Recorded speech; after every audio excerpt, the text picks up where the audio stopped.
Welcome, ladies and gentlemen. It's your host with the most. It's your boy, Marco the Kettle of the Kettle's Lounge. And today, I say today, it is today. Bloodborne. I've just finished my Dark Souls 3. I don't know when that's going to be uploaded. It'll be uploaded when it is. We've got Dark Souls 3 done. And as promised, here is the Bloodborne 1. I'll get to Dark Souls 2 eventually,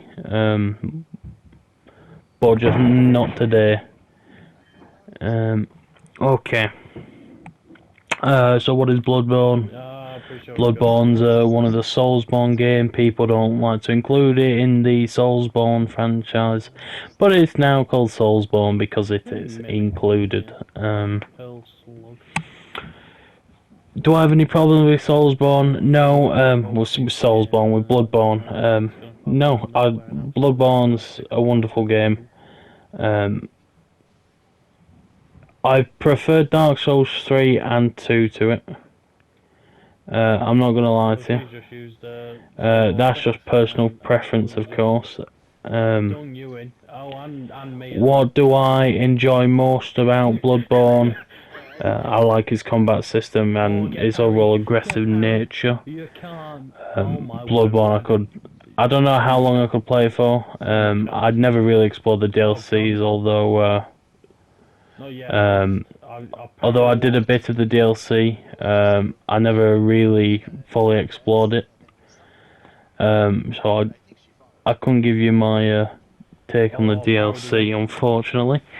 But let's go over a few things. So trophies.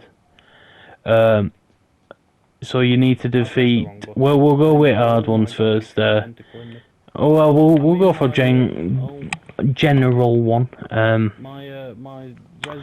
Get your weapon to level 10. You can only do this once per run, I have been told by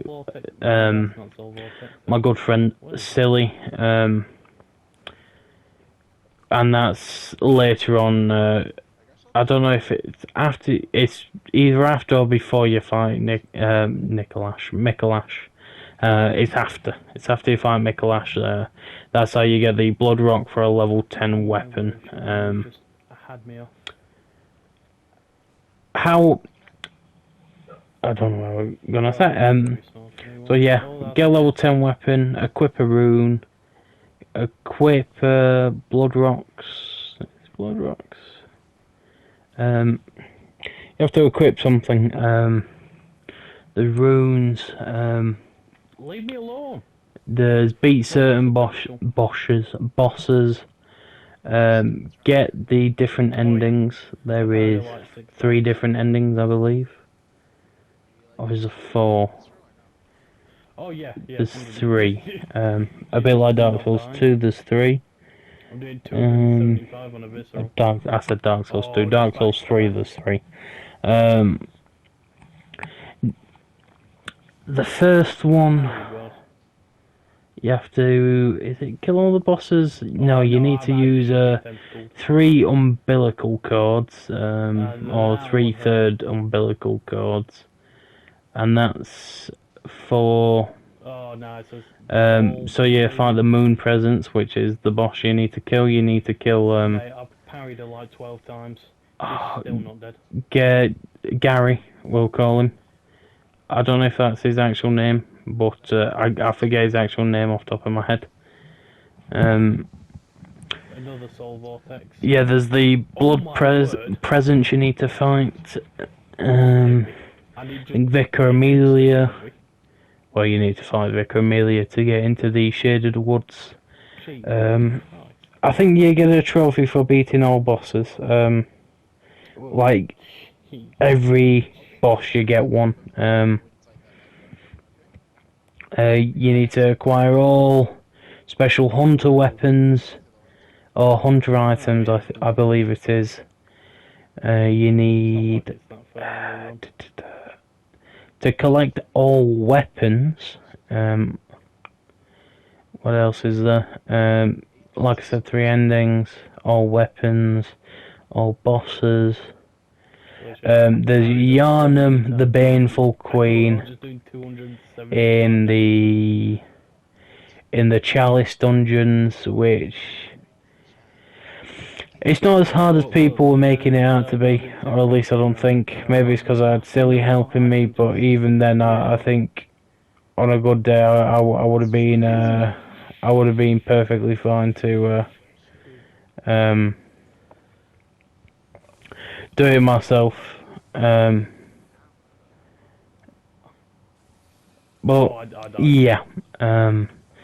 Let me stop watching the gameplay, otherwise I'm gonna keep on distracting me then. So yeah, there's the Chalice Dungeons, which you also have to get the Beast Claws from. I can't think really on too many other things. I want to say you need to get all gestures, because that seems to be a theme in the Dark Souls games, or at least 2 and 3. So I can't remember if you need to get all gestures. I believe you do. Remember wrath. Time for thrust attacks, is it? Yeah.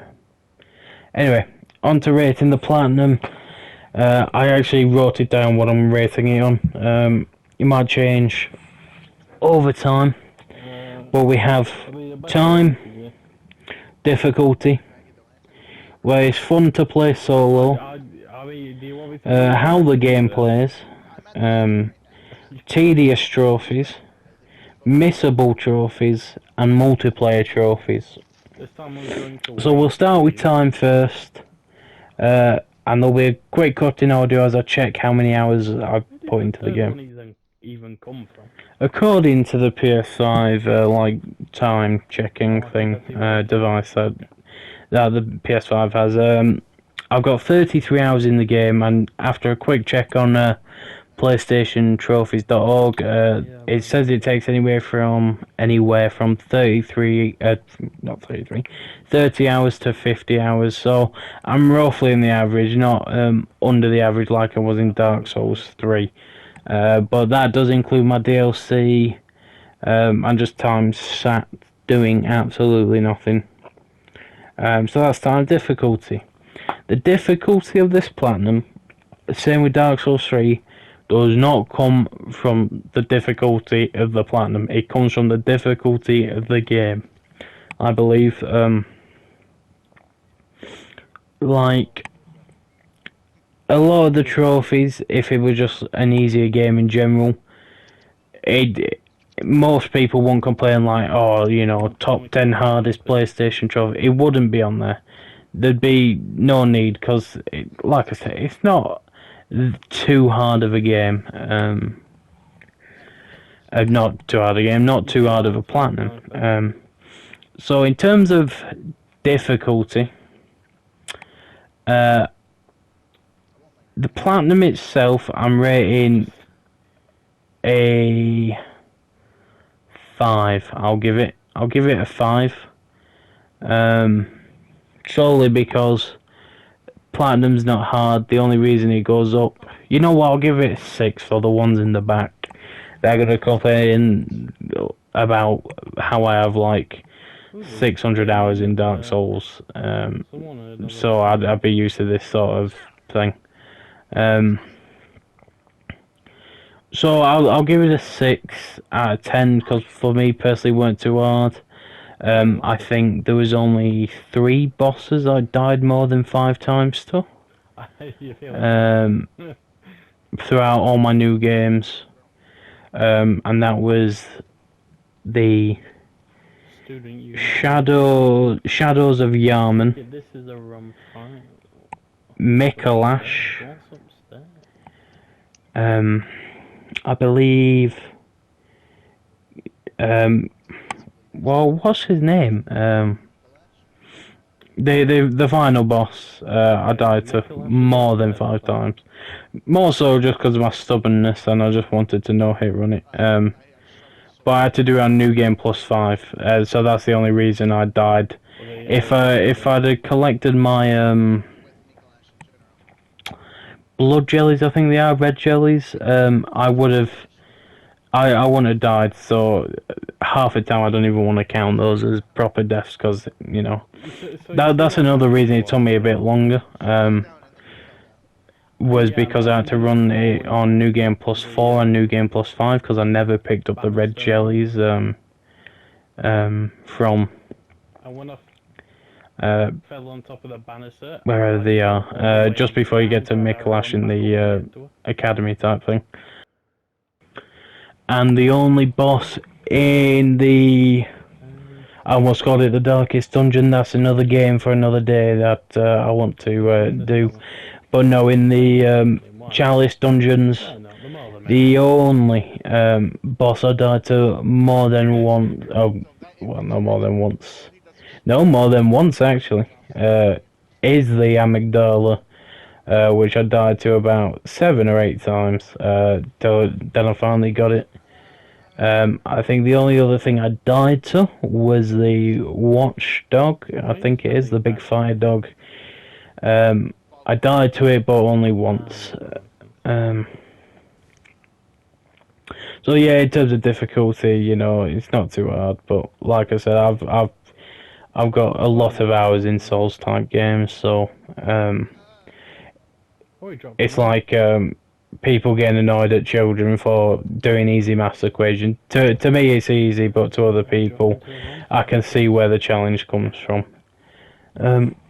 So yeah, difficulty, I'm giving it a 6. We'll do how the game plays. Now this game is smooth as butter. There's not many problems with the game itself in terms of gameplay that annoyed me. Everything's smooth. The weapons are perfectly balanced, with each of them having a you know, a reason to use the weapons. Although I ran Ludwig's Holy Blade and the Hunter's Axe the entire time. Only with the amygdala fight I started using the cannon more than the Hunter's pistol. I only use the Hunter's pistol and the cannon, so you know, diversity can be used. There's a good channel on YouTube. I forget the name of it, but he's done multiple different series using certain weapons, going fist only through the entire game, using only guns, things like that. Now in terms of in terms of how it plays, all the bosses are perfectly good. Hardest one for me personally, first time going through, was probably right behind you. the final boss, not the moon presence, but the one before the moon presence. If you do the umbilical cords, I should probably watch. I want to call him Carl. We'll call him Carl from now on. So there's him, which is probably the boss I found the hardest.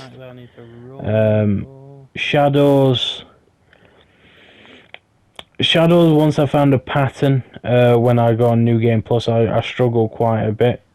New Game Plus 1. I struggled on my first attempt doing that. But other than that, after I go in New Game Plus 2 to 5, yeah, no, it wasn't too bad.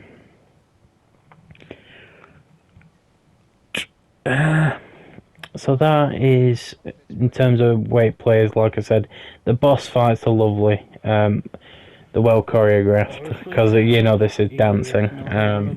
No, it's well put together. The lore behind it is wonderful. The community, although I didn't do much PvP, I did do 2 instances of PvP where, of course, I won, because I'm just that good.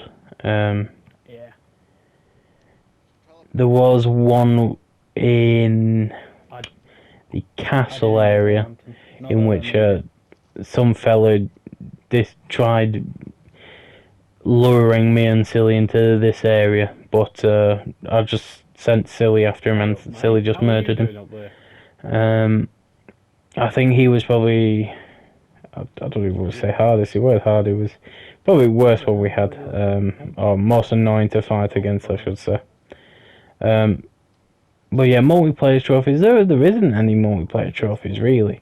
You can do most of the game. I say most because there are some sections where you can only do them by yourself until you have certain doors unlocked.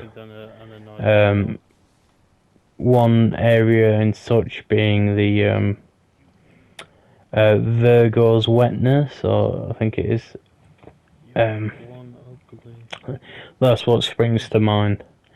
A lot of things. Oh wait, those are notes. I thought those expected. In terms of good fights, I like the uniqueness of Mikulash's fight. Carl's fight is 3-phased. It's a wonderful fight, that one as well. I weren't really a fan of Vicar Amelia, Bloodstar Beast. I didn't like those two fights. It was a bit strange for me. I don't think I died once. I think I died on my first new game, but I don't think I died once to what's it called? Father Gascoigne. But I was talking about bosses. It's a lovely game to play. I'll give it a 10 out of 10 on how it plays. The fun of playing solo, like all Dark Souls games, it's a wonderful game to play solo. Like, it's good to play with other people as well. So that I'll give that one I'll give it an A because there's some areas which are better to do with other people. Some certain areas where you know, I'd rather not play solo doing certain things. Tedious trophies. If gestures is one, it'll be gestures. If not, the hardest one will be doing the Yharnam fight, the Queen of Yharnam or whatever her name is. Simply because the Chalice Dungeon before that one is where people find the difficulty. So yeah, that one's, you know, it's got some tedious ones, like you've also got your also if you miss your red jelly, then you have to go back later once you're trying to get into your chalices. Then other tedious ones, probably just beating the game to get the other endings. I think that's just about it. I don't think there's any real tedious ones. Multiplayer trophies, there's none. There's no multiplayer trophies. If you want to do the game with other people, like I said, you can. It's up to you. And the last category I've got here is missable trophies. Now, there's always going to be missable trophies. I think you've got your weapons, you've got your